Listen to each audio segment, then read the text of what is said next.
하니 룻이 이르되 내게 어머니를 떠나며 어머니를 따르지 말고 돌아가라 강건하지 마옵소서. 어머니께서 가시는 곳에 나도 가고 어머니께서 머무시는 곳에서 나도 머물겠나이다. 어머니의 백성이 나의 백성이 되고 어머니의 하나님이 나의 하나님이 되시리니. 사랑 많으시고 은혜로우신 하나님 아버지, 귀한 주일에 하나님께 예배드리고 기도할 수 있도록 허락해 주셔서 감사합니다. 그렇지만 교회에서 친구들과 함께 기쁘게 예배드릴 수 없어서 많이 속상합니다. 마스크 없이는 친구도 만날 수 없고 학교도 갈 수 없습니다. 코로나19로 세계의 많은 사람들이 힘들고 슬프고 어렵게 살아가고 있습니다. 아픈 사람들도 너무나 많습니다. 항상 사랑의 눈으로 우리를 바라보시고 위로해 주시고 도와주시는 하나님, 이제는 그만 코로나19를 멈추어 주세요. 이전의 행복을 다시 찾을 수 있도록 은혜 베풀어 주세요. 우리 모두에게 부어주실 하나님의 은혜를 기대합니다. 온전히 하나님만 예배하고 바라볼 수 있도록 도와주세요. 늘 함께하여 주시는 예수님의 이름으로 기도합니다. 아멘. 자, 사랑하는 수연부 여러분, 안녕하세요. 여러분 잘 지내고 있죠? 요즘 날씨가 좀 쌀쌀해졌습니다. 아침과 저녁은 좀 긴팔을 좀 입을 필요가 있어요. 그래서 전도사님이 오늘도 오랜만에 긴팔을 입었습니다. 여러분, 우리가 지금 만날 수는 없지만 어디에 있든지 건강했으면 좋겠습니다. 또 그렇게 되기를 전도사님이 기도하고 있습니다. 여러분, 우리 다음에 건강한 모습으로 만났으면 좋겠습니다. 안녕! 이라고 말해서 여러분, 예배가 끝난 느낌 받았지만 이제부터 시작입니다. 그러면 우리 지금 말씀 속으로 가보도록 하겠습니다.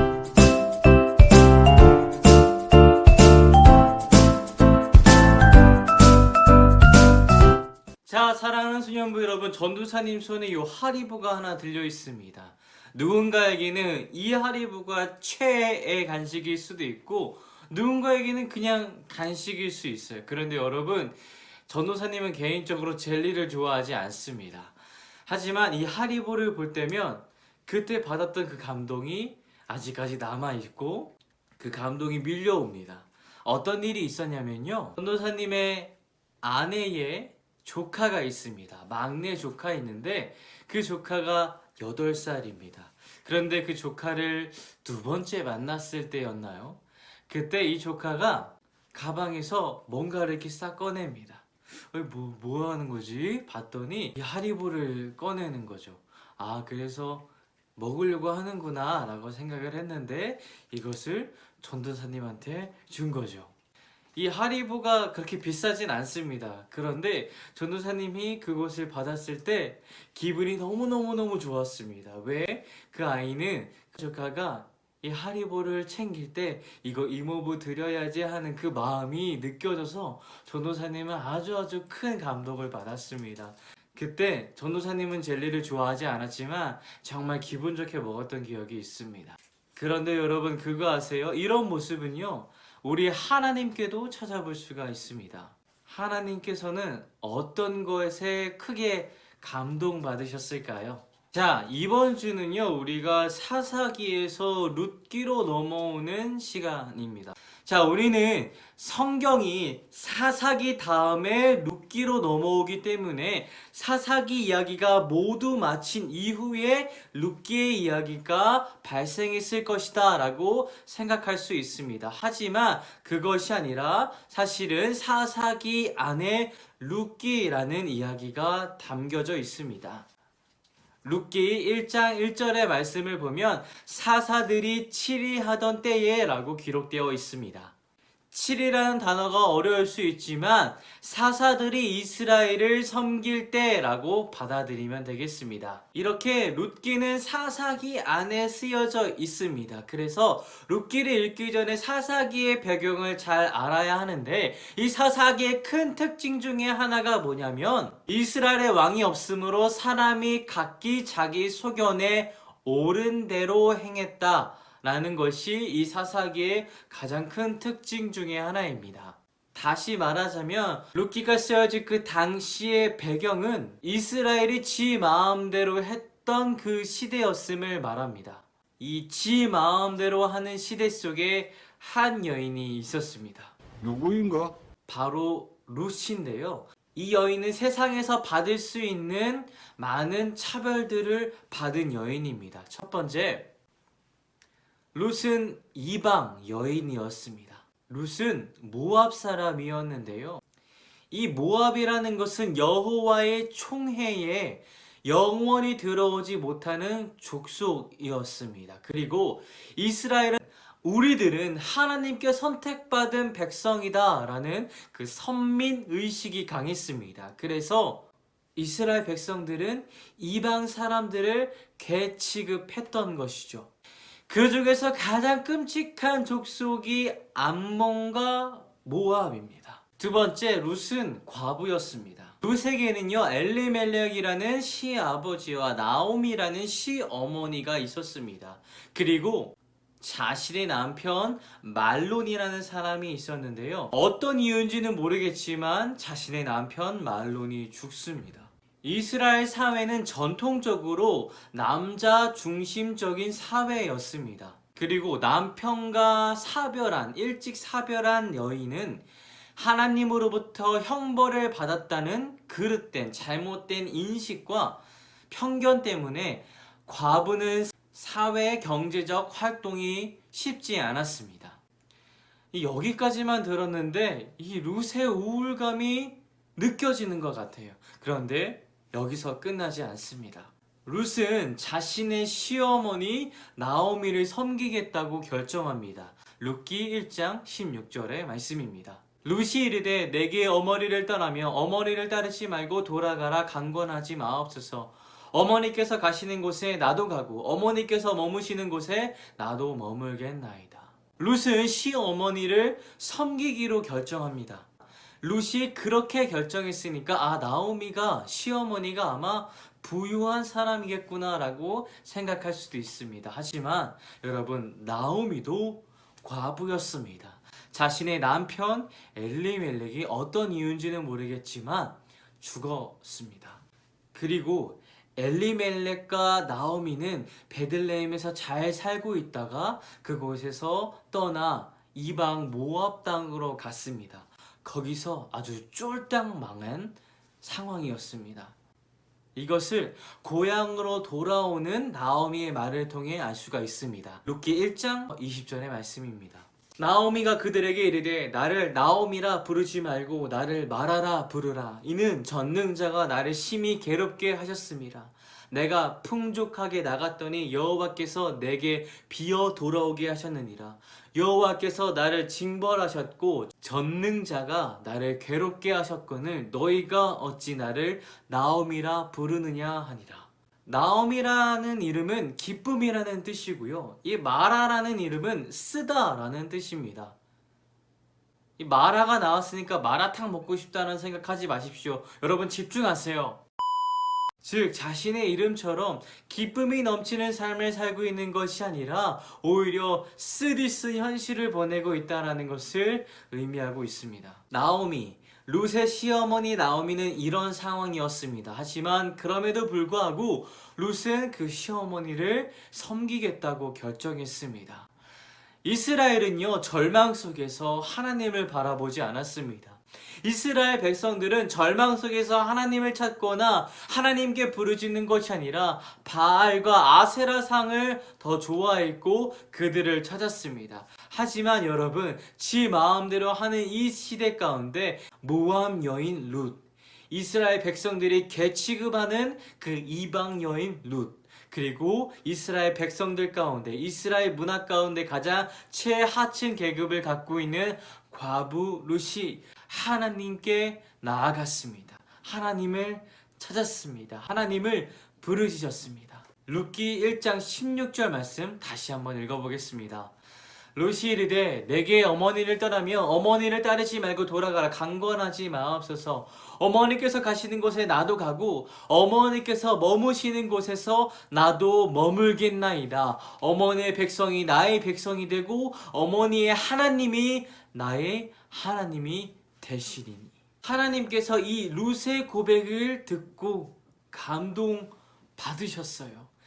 자신이 선택한 이스라엘 백성들은 하나님을 선택하지 않고 하나님을 버리고 잊어버리고 있지만 어디선가 룻의 이 믿음의 고백이 들려오면서 그토록 하나님께서 듣고 싶어 하셨던, 그토록 하나님께서 원하셨던 그 고백이 들려왔던 것이죠. 그런데 여러분 그거 아세요? 룻이 하나님께 너무나도 화려하고 웅장한 선물을 한 게 아니에요. 그저 그 고백, 하나님께서 너무너무 듣고 싶어 하셨던 그 고백, 그 고백을 이 룻은 진심으로 했습니다. 여러분 이제 우리는 그 믿음의 고백에서 시작한 하나님의 도우심을 보려고 합니다. 룻기 1장 22절의 말씀입니다. 나오미가 모압 지방에서 그의 며느리 모압 여인 룻과 함께 돌아왔는데 그들이 보리 추수 시작할 때에 베들레헴에 이르렀더라.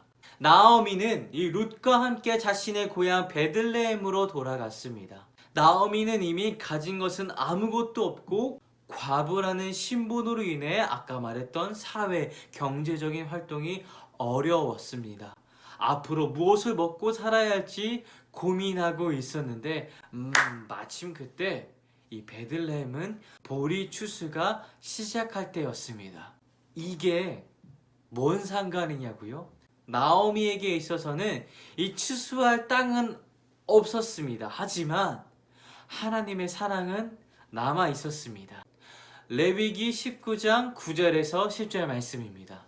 너희가 너희의 땅에서 곡식을 거둘 때에 너는 밭 모퉁이까지 다 거두지 말고 내 떨어진 이삭도 줍지 말며 내 포도원의 열매를 다 따지 말며 내 포도원에 떨어진 열매도 줍지 말고 가난한 사람과 거류민을 위하여 버려두랴 남겨두라. 나는 너희의 하나님 여호와이니라. 만약에 여러분 추수가 이미 다 끝났을 때에 나오미와 룻이 돌아왔다면 나오미와 룻은 이 떨어진 이삭을 줍을 수 있는 기회도 없을 것이고 어쩌면 굶어 죽었을지도 모르겠습니다. 하지만 하나님께서 이 룻의 믿음의 고백을 듣고 감동받으신 그 하나님께서 이 둘에게 어떻게 준비해 주셨는지 여러분 봤잖아요. 우리 함께 읽었잖아요. 이 상황은 예수님의 말씀과 아주 딱 들어맞습니다. 마태복음 6장 33절의 말씀입니다. 그런즉 너희는 먼저 그의 나라와 그의 의를 구하라. 그리하면 이 모든 것 먹을 것과 마실 것과 입을 것을 너희에게 더하시리라. 지 마음대로 하고 있었던 이스라엘 백성들은 더 이상 하나님의 나라와 하나님의 의를 구하지 않았습니다. 하지만 반면에 룻은 그 이방 여인 룻은 이스라엘에서 개취급당하는 그 룻은 과부였던 룻은 하나님의 나라를 구했습니다. 하나님의 나라, 이 땅 가운데 유일하신 왕은 하나님밖에 없다라는 그 믿음의 고백, 이 룻이 했던 것이죠. 그래서 하나님께서는 그 고백을 들으시고 룻에게 이 모든 것, 먹을 것, 마실 것, 입을 것을 허락하셨습니다. 이 룻의 믿음의 고백은 어머니를 섬기겠다는 아주 한순간의 열정에서 나온 것이 아닙니다. 그녀는 그녀가 갖고 있었던 친숙했던 익숙했던 모든 것을 버려야 합니다. 여러분 그게 쉽지 않습니다. 여러분 전도사님은 몰랐거든요. 전도사님이 핸드폰을 하루 종일 들고 있다는 것을 전혀 몰랐습니다. 그런데 어느 날 전도사님이 핸드폰을 집에 두고 나갔을 때, 어느 날 핸드폰이 배터리가 얼마 남지 않았을 때 이 조급한 마음이 막 밀려오기 시작했습니다. 익숙했던 것이죠. 핸드폰을 들고 있는 게 친숙했던 것이죠. 그런데 이게 없으니까 불편하고 조급하고 심지어는 불안하게까지 했던 것이죠. 여러분 룻이 익숙한 것, 친숙한 것 버렸다고 했죠. 그것이 무엇이냐면 그녀의 고향과 그녀의 집과 그녀의 가족과 그녀가 섬겼던 그 모압 땅의 신 그모라 신도 다 함께 버렸어야 합니다. 아주 깊은 고민에 빠졌을 것이고 어려운 결정을 했었을 것입니다. 그리고 그렇게 행동했을 때 이 엄청난 비난이 그녀에게 왔을 것입니다. 그러나 그녀는 그 모든 것을 떠나 진정한 왕이신, 생명이신 하나님만을 선택했던 것이죠. 여러분, 지금 우리가 살고 있는 이 시대는요, 사사시대와 아주 많이 유사한 시대를 살고 있습니다. 자신의 의견대로 행동하고 있는 시대입니다. 돈을 의지해서 돈만 믿고 살아가는 사람들, 자신들의 지위를 의지하여 그 지위만을 믿고 살아가는 사람들, 그런 사람들은 돈을 의지하는 것이, 지위를 의지하는 것이, 힘을 의지하는 것이 맞다, 옳다라고 생각한 자신들만의 생각으로 살아가고 있는 사람들입니다. 그래서 더는 하나님의 은혜를 구할 필요도 없고 구하지도 않고 잊어버린 시대가 바로 우리가 살고 있는 이 시대입니다. 찰리 매커시가 쓴 소년과 두더지와 여우와 말이라는 책이 있습니다. 이 책에 이런 구절이 있습니다. 감당할 수 없는 큰 문제가 닥쳐오면 바로 눈앞에 있는 사랑하는 것에 집중해라. 여러분, 우리에게 있어서 감당할 수 없는 큰 문제가 있나요? 어쩌면 여러분, 개인적인 문제일 수도 있겠지만 우리 기독교인에게, 그리스도인에게, 하나님의 자녀에게 가장 큰 문제는요, 더 이상 이 시대는 하나님을 찾지 않는다는 것이에요. 더 이상 이 시대는 하나님의 은혜를 구하지 않고 잘 살아갈 수 있다라는 착각 속에, 착각에 빠진 시대에 우리가 있다라는 것이에요. 그때 여러분, 우리는 룻처럼 우리가 사랑하는 그 하나님에 집중해야 합니다. 감당할 수 없는 큰 문제가 닥쳐오고 있는 이 시간 가운데, 아니 이미 그 문제가 우리의 삶 속에 뿌리 깊이 박혀 있는 이 시대 가운데 우리는 가장 사랑하는 우리 하나님께 집중해야 합니다.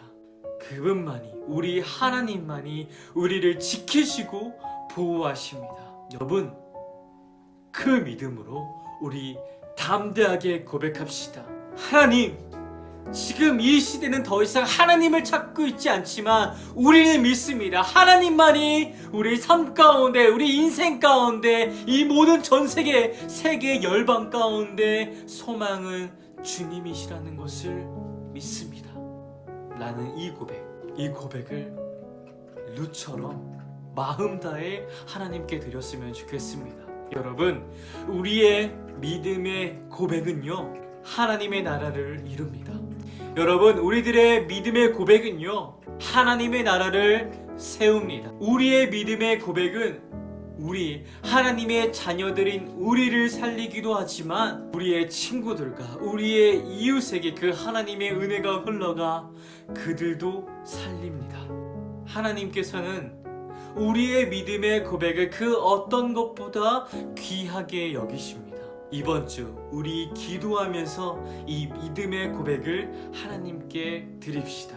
그리고 감히 하나님의 마음을 감동시키는 우리 소년부가 되었으면 좋겠습니다. 그런 소년부가 되기를 전도사님이 진심으로 아주 간절히 기도하고 또 응원합니다.